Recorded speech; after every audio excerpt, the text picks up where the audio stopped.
Today I'm going to show you a different type of watercolor technique. It's based on very prominent strokes, so stay tuned.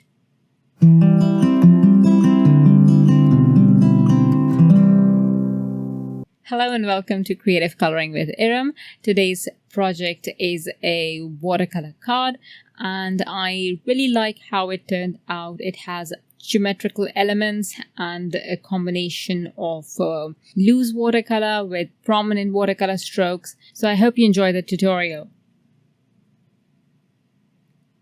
For my project today, I will use the Paint a Flower Flowering Dogwood Outline Stamp Set.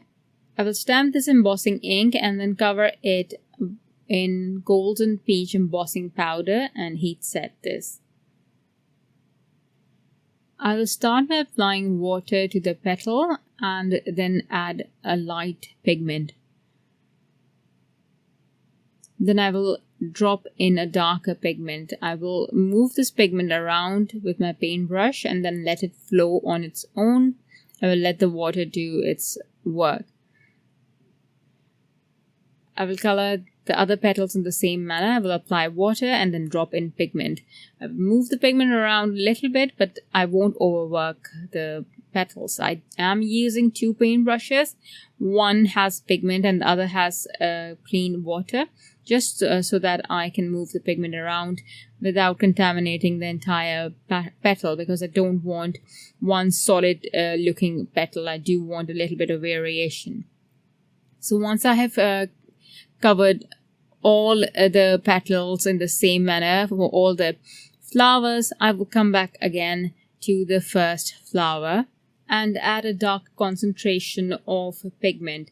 Now this time around I will add the strokes in a more prominent manner, and I will use the other paintbrush to slightly blend this stroke. I won't overblend this. I will let this be slightly visible, and I will repeat this for the other two flowers too.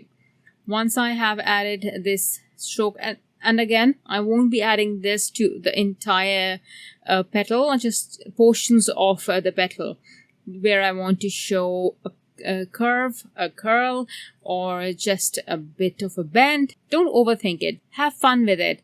It doesn't need to make sense. Add this where you want to add it. These are very artistic looking flowers. Once I have colored all these flowers, I will go back into the first flower, and then this time around I will add a much more prominent stroke, and you can see the stroke right away. And this time around I won't blend this out, not even slightly. These are very abstract kind of painted flowers. Once you're done with it, once it's dry, these are going to look very artsy. So let them be. Just play around, have fun, and you are going to end up with very artistic looking florals.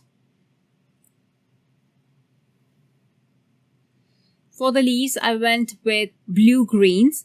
I mixed a bit of blue, dark blues, and a bit of seashore pigment.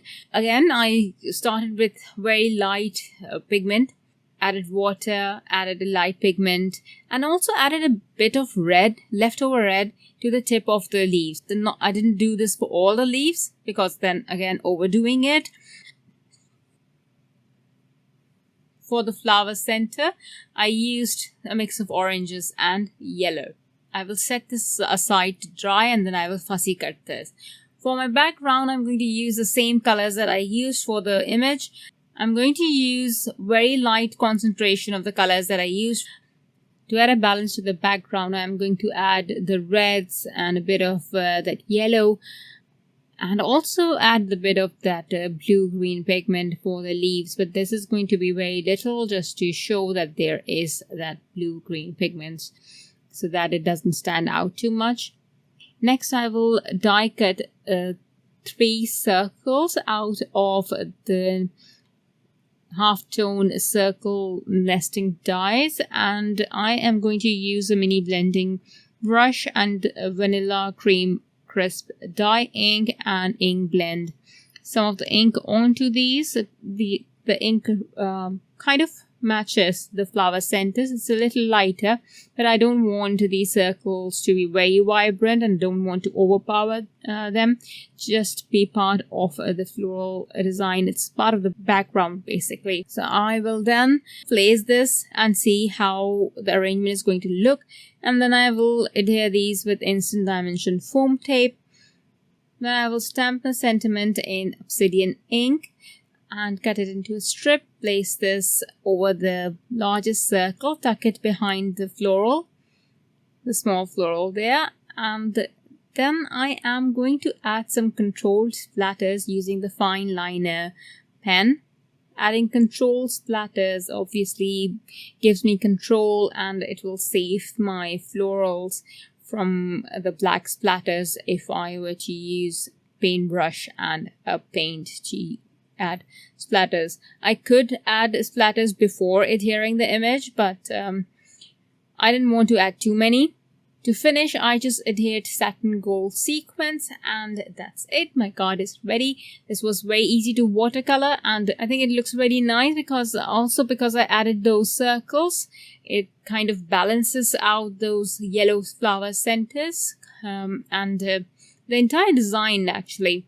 And I hope you like the technique. I'm calling it the cut crease watercolor technique because it reminds me of those eyeshadow looks that are very popular, the cut crease eyeshadow looks. If you do try this out, please do tag me and let me know what you think about it. It's very easy watercoloring technique. Thank you for watching. Bye. Hello there! Did that video just spark your creativity? And do you want more project ideas and inspiration videos too? Well, if you do, please make sure that you subscribe to the Altenew YouTube channel. Also, make sure that you do click that notification bell so you don't miss a video. Thanks so much for watching. Bye bye!